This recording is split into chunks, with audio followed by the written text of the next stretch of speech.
Bueno, y estamos en el segundo tema del capítulo 8.2, teoría de comunicación digital. La tecnología de la comunicación digital se debe, en este caso, a la aplicación de la transmisión utilizando bits, más que nada a través de cables. Aunque esto obviamente ya se ha ido extendiendo a la transmisión vía propagación por la atmósfera, y hay mucho avance en este campo de la comunicación digital.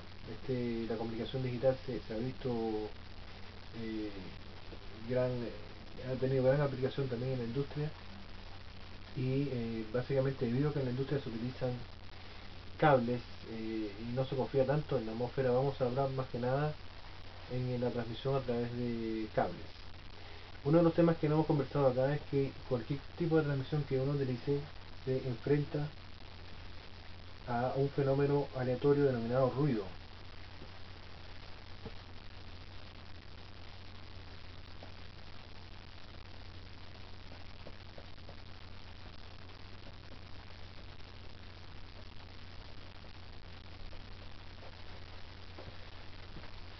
Cuando usted transmite, normalmente al medio de transmisión se le denomina canal,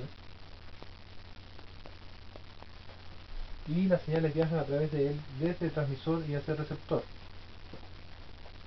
Durante todo el tiempo que la señal está en el canal de transmisión, hay una fuente de perturbación denominada ruido. Ruido, nosotros llamamos ruido no a cualquier perturbación, llamamos ruido a aquella perturbación que es por naturaleza aleatoria.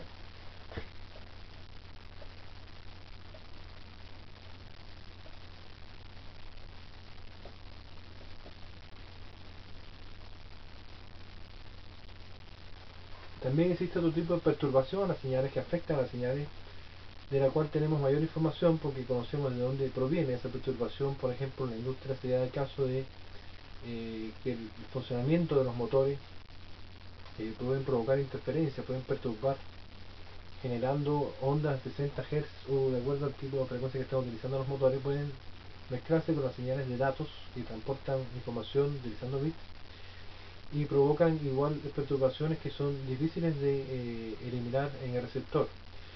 Entre las dos, la más fácil de recuperar en este caso será la interferencia, porque se conoce más detalles sobre la interferencia.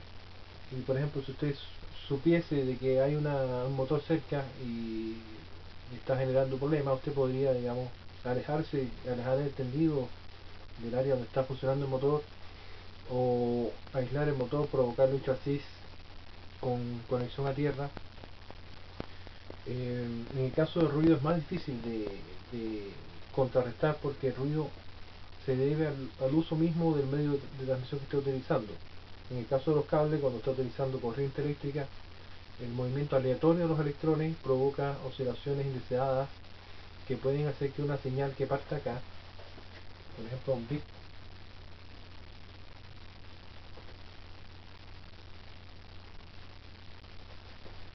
que salió del transmisor con su forma correcta, llegue desfasado, llegue desfigurado al receptor, y sea difícil de discriminar si es un 1 o un 0. En este caso, por ejemplo, si usted transmitiera un 1, aquí no habría problema a pesar del ruido, porque para detectar si es 1 usted podría detectar un umbral, podría colocar un umbral y decir, bueno, si está por encima del umbral es 1 y si está por abajo es 0. Ahora, si el ruido fuese, si usted transmitiera un 0, un bit que fuera 0,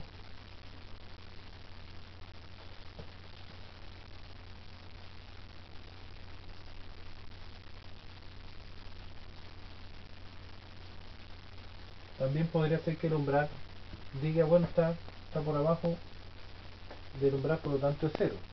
El problema ocurre cuando usted transmite un 1, por ejemplo, y en alguna parte del bit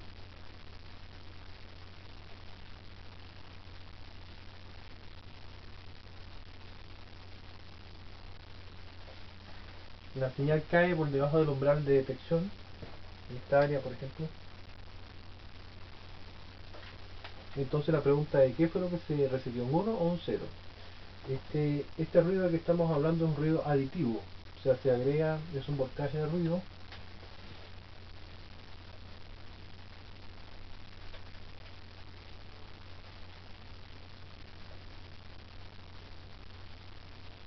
que se le suma.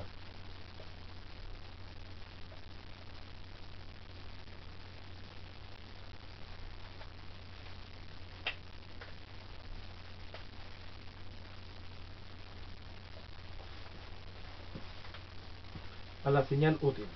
Recordemos un poco, o por lo menos tengamos en cuenta que cuando estamos hablando de señal, ya estamos implícitamente asumiendo que lo que estamos transmitiendo es información, porque una de las cosas que uno considera señal es todo aquello que tiene un significado para las personas, y en este caso estamos diciendo que en realidad no estamos hablando de personas, estamos hablando de un dispositivo como un controlador. Recuerden que va a ser considerado como una neurona, tiene una neurona, por lo tanto también cabría la definición de información, tiene relevancia para ese controlador así como lo tiene para los humanos, y por lo tanto desde el punto de vista del controlador, aunque tenga una sola neurona, se puede considerar que lo que se está enviando ahí es una señal con su significado, con su semántica, aunque sea muy primitivo, pero igual se considera de esta forma. Entonces el ruido puede operar sumándose, y es un ruido aditivo, o también podría operar en forma más compleja, multiplicándose.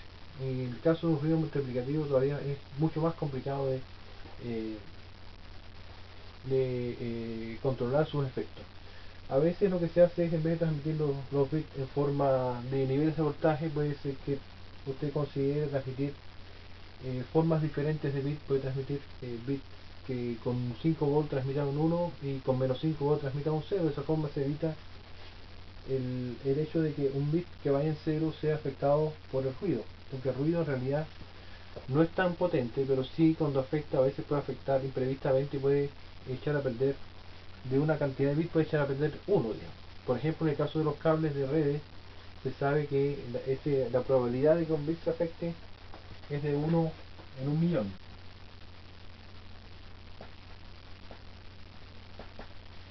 La probabilidad de un cable coaxial, digamos, es de 1 en 1.000.000, y la probabilidad de una fibra óptica es de 1 por 10 a la menos 6, a la menos 9. Entonces, eso es una razón por la cual se utiliza la tecnología digital. La tecnología digital tiene todo esto aquí para salir bien y tiene todo esto aquí para salir mal. Tiene un porcentaje determinado para salir mal. Sin embargo, en un sistema analógico, la señal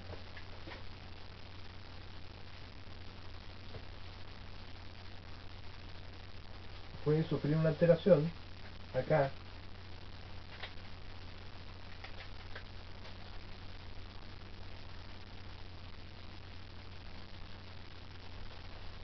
y en un sistema analógico esto sí sería complicado, digamos. Sería más complicado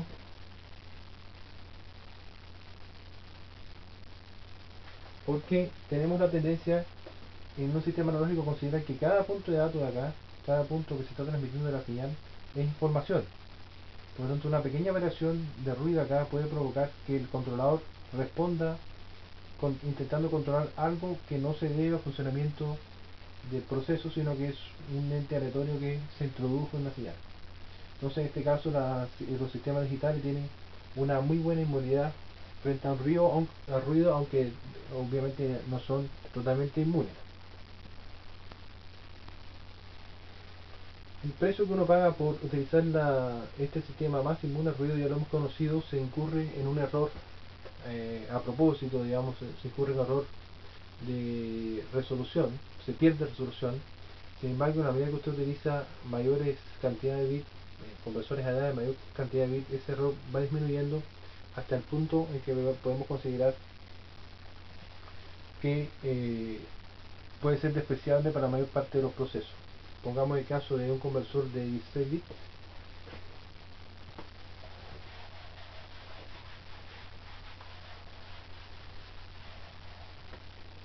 La falta de resolución o incertidumbre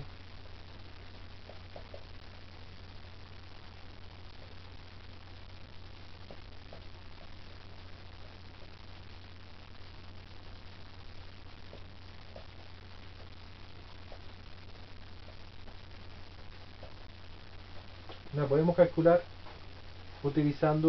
calculando la cantidad de counts que sirven para representar la señal. Recuerden la escalita, tenemos 0, 100, y la idea es representar esto en una escala digital con 16 bits.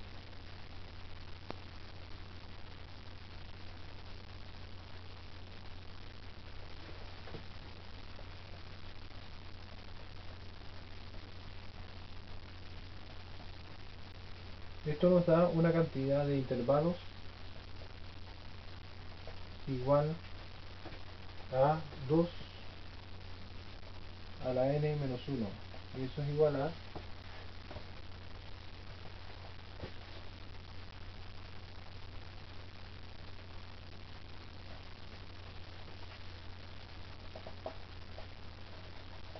pongamos la resolución aquí. La resolución es 2 a la n,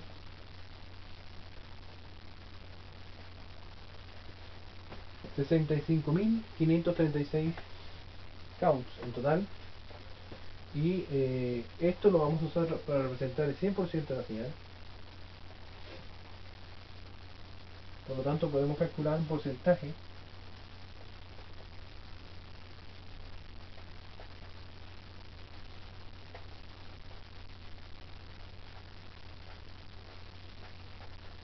una resolución en porcentaje. Esto nos da aproximadamente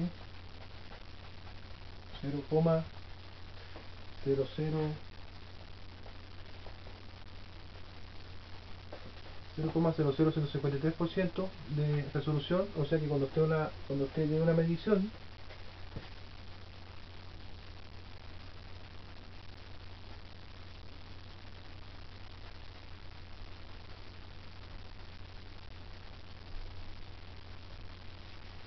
usted estaría incurriendo en un error de más o menos 0.00153% alrededor del valor que ha sido medido. Esto es considerando 16 bits. Entonces, desde este punto de vista, no habría mayores problemas para operar con la tecnología digital, porque protege frente al ruido, y utilizando los conversores AD apropiados, que hoy en día son bastante ya más populares, no habría mayores problemas con la resolución. Otra ventaja de la comunicación digital, ya lo hemos comentado anteriormente, es el hecho de que ahora podemos transmitir infinitos puntos de datos por un solo cable.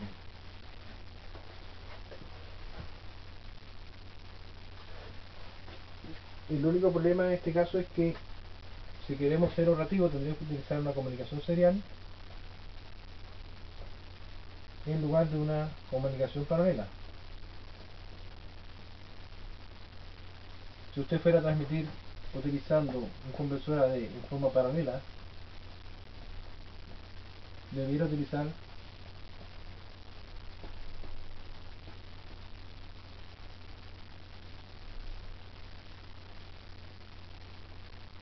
...16 cables en paralelo. Imagínense eso en un conductor. Estos cables obviamente van trenzados, etcétera, para tratar de minimizar un poco las perturbaciones de canal, pero es una gran cantidad de cables, y poco práctico. Esto solamente se utiliza a nivel de buses de datos al interior de los dispositivos.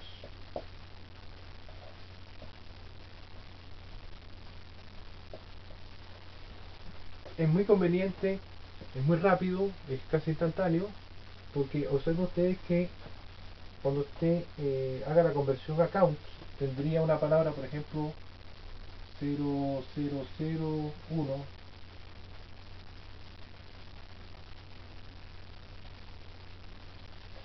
Eso es un valor de count determinado. Usted lo colocaría aquí y lo transmitiría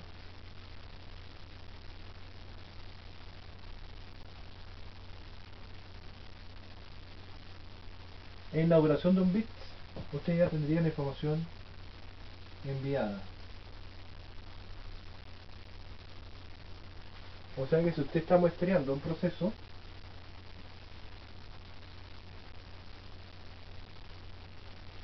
en la duración de un bit ya enviaría la información. Después, en el instante siguiente, toma la siguiente medición y así va transmitiendo muy rápidamente los datos. Sin embargo, debido al hecho práctico de que convendría usar un solo cable, obviamente, y un cable de tierra, uno de datos y uno de tierra, en la comunicación serial todos estos bits tendrían que ir uno tras del otro, por lo tanto tendríamos un tren de bits.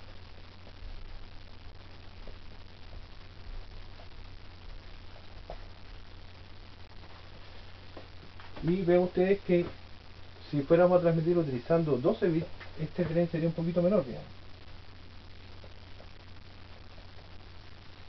Así que si usted fuera a aplicar esto a un proceso industrial, tendría que esperar todo este tiempo antes de transmitir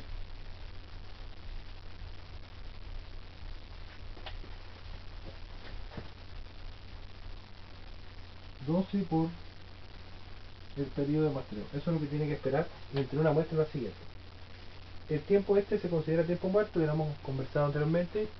Si ese tiempo es exagerado, por ejemplo, si usted empezara a aumentar la cantidad de bits conversora D con el fin de obtener cada vez mejor resolución o mayor precisión, utilizando comunicación serial, esto puede provocar oscilaciones e inestabilidad en el proceso de control, porque hay un tiempo muerto acá que nunca es leído, que es necesario esperar entre muestra y muestra, y por lo tanto en ese intervalo no se tiene ningún dato del proceso, o sea, el sistema estaría ajeno completamente a lo que ocurre en el proceso. Entonces, ¿cómo ocurre el proceso mediante el cual vamos a enfocarnos solamente en la comunicación serial? ¿Cómo ocurriría el proceso de envío, digamos? ¿Qué es lo importante en este caso?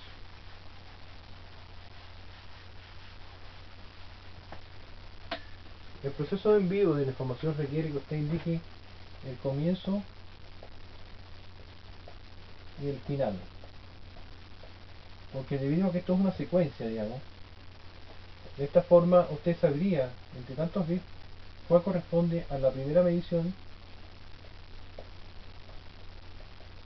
y cuál corresponde a la segunda medición. Entonces es necesario indicar el comienzo y el final. Entonces ahí convendría hacer un poquito de historia para que se entienda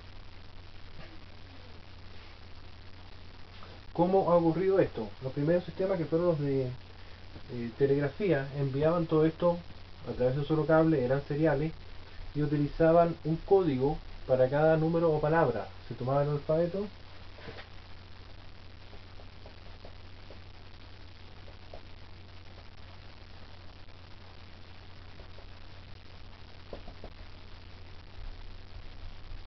y esto se convertía en un código de puntos y rayas.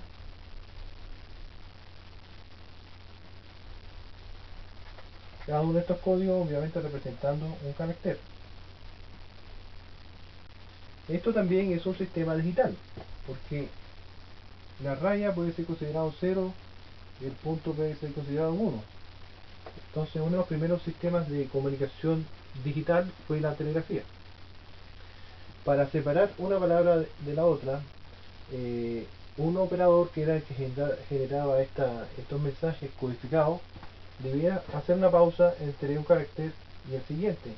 Esa pausa era la persona que hacía esto era entrenada para hacer esto, y también la persona que recibía el otro extremo del cable reconocía cuándo empezaba y terminaba la otra persona a través de una pausa. Esto fue evolucionando y normalmente en lugar de utilizar operadores entrenados se empezaron a utilizar máquinas sofisticadas que utilizaban una cinta de papel con un código de 5.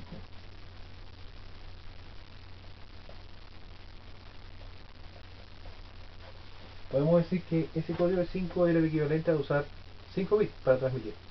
Entonces, estos hoyitos de acá, por ausencia de ellos, le indicaban a una máquina eléctrica cuándo deberían cerrar o abrir un contacto. De esta forma, al leer la cinta perforada, el instrumento o la máquina conseguía traducir esto a señales eléctricas, transmitirla del otro lado,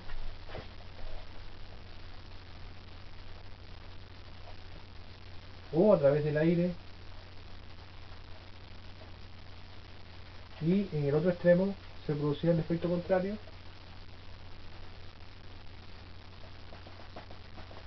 se podría generar una cinta, pero también se podría imprimir utilizando impresoras especiales, y a esto se le denominó telegrama. Cuando usted recibe, utilizando este método, usted recibiría un telegrama. Estos sistemas fueron muy utilizados para reservas de líneas aéreas y para sistemas grandes bancarios durante mucho tiempo, digamos. Sin embargo, aquí hubo un problema que fue resuelto, y es que en la pausa, en la parte eléctrica acá,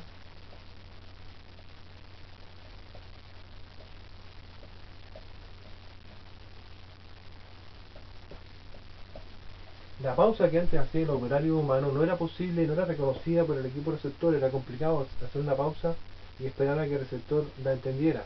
Por lo tanto, ya se empezó a usar desde esa época un bit especial que no transportaba información. Atención a los que vean lo que es la descripción de información en los otros videos, sino que era parte de la estructura del código. Entonces aquí se insertó un bit de start y acá un bit de stop. Eso dio entonces lugar a un sistema de comunicación serial muy utilizado y que permite identificar rápidamente dónde empiezan y terminan los caracteres y también las palabras, los conjuntos de caracteres.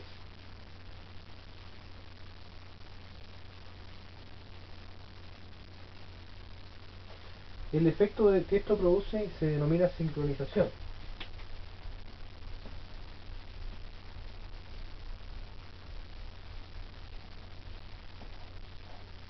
Esta sincronización es solo un tipo de sincronización sin reloj, en el cual usted no utiliza nada excepto marcar el comienzo y el final de las palabras o de los caracteres, como usted quiere, y es posible que usted encuentre el sistema más sofisticado que deba transmitir, ya sea ocupando otra línea. Ocupa una línea, podrían tener una línea aparte acá, que simplemente indique un pulso de reloj. Entonces, junto con la transmisión de los datos, también se debe transmitir en paralelo una señal de reloj. El sistema más sofisticado logra transmitir la señal de reloj inmersa en la codificación de los bits.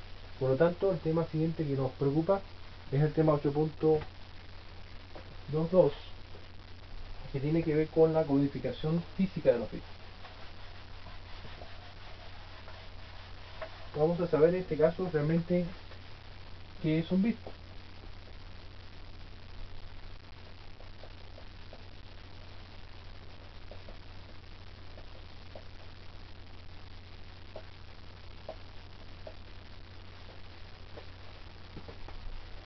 Ya adelantamos que uno de los bits que se utilizaron al comienzo, pongamos que el símbolo de un bit sería transmitir o un punto o una raya.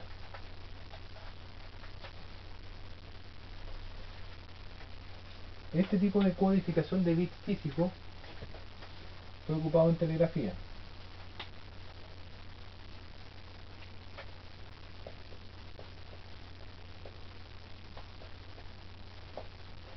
Un equivalente de esto que lo vamos a ver es el que utilizan hoy en día los radioaficionados, radioamateurs. Transmiten portadora o dejan de transmitir portadora, también funciona de la misma forma, ocupa el mismo código Morse y y funciona, ¿no? En caso, por ejemplo, de terremotos donde se caen todos los sistemas de comunicación. Aún un radioaficionado podría lanzar una señal aérea y alguien que sepa código Morse podría identificar, podría recibir información. Vamos a ver entonces el primer código importante que fue utilizado en los sistemas industriales, que es el RS-232,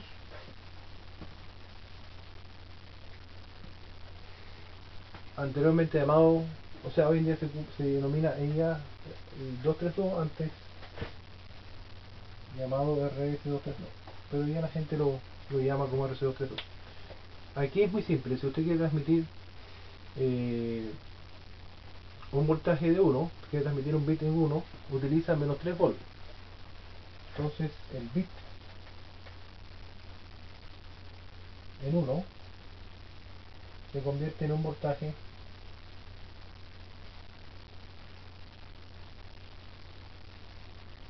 de menos 3 volts. Voltaje continuo. Lo que interesa aquí es este nivel. Eso es lo que interesa, el nivel. Si usted quisiera transmitir un 0, tendría que transmitir, este es un 1 entonces. Si quisiera transmitir un 0, transmitiría un nivel de 3 volts.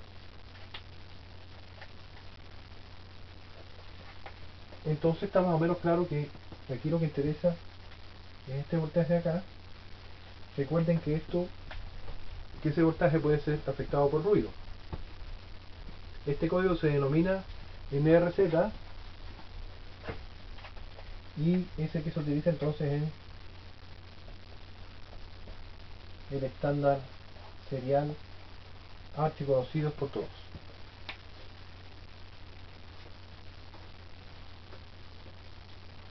Ahora, la idea de que el ruido afecta mucho eso, pongamos que el ruido intervenga aquí y que este sea el transmisor. Usted tiene un transmisor acá y tiene un receptor.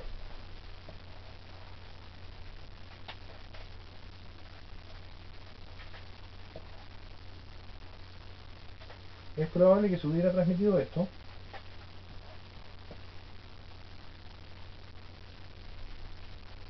Llegar a tener esta otra cosa, por ejemplo.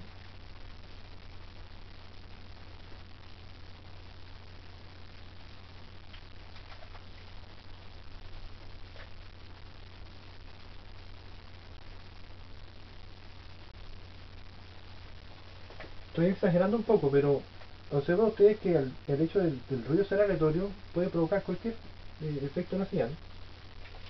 Y este 1 que estaba limpiecito acá, cuando llega acá, ese nivel de 1 ya no es constante, ni siquiera sigue toda esta ondulación.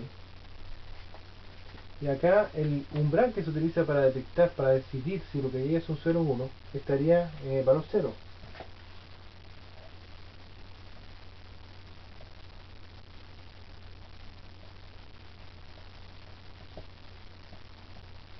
Entonces acá no habría problema.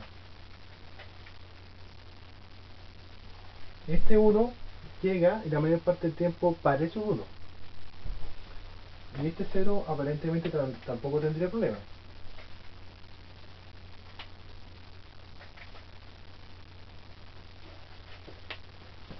La mayor parte del 0 está por arriba, exceptuando esta única parte de acá y este pedacito de acá. Esos son los errores que podrían hacer si usted, por ejemplo, estuviese en el receptor. El receptor no está constantemente viendo esto. Supongamos que usted está vigilando, que usted sale a averiguar qué es lo que hay en un instante determinado. Si ese instante fuese acá, tendría un problema.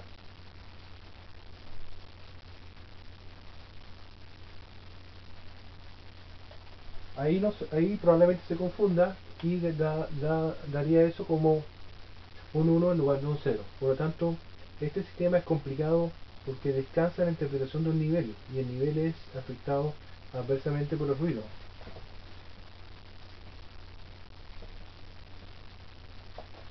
¿Cómo podríamos resolver esto? Bueno, existe otro tipo de codificación denominada codificación Manchester que sí es utilizada ampliamente en la codificación del protocolo Ethernet.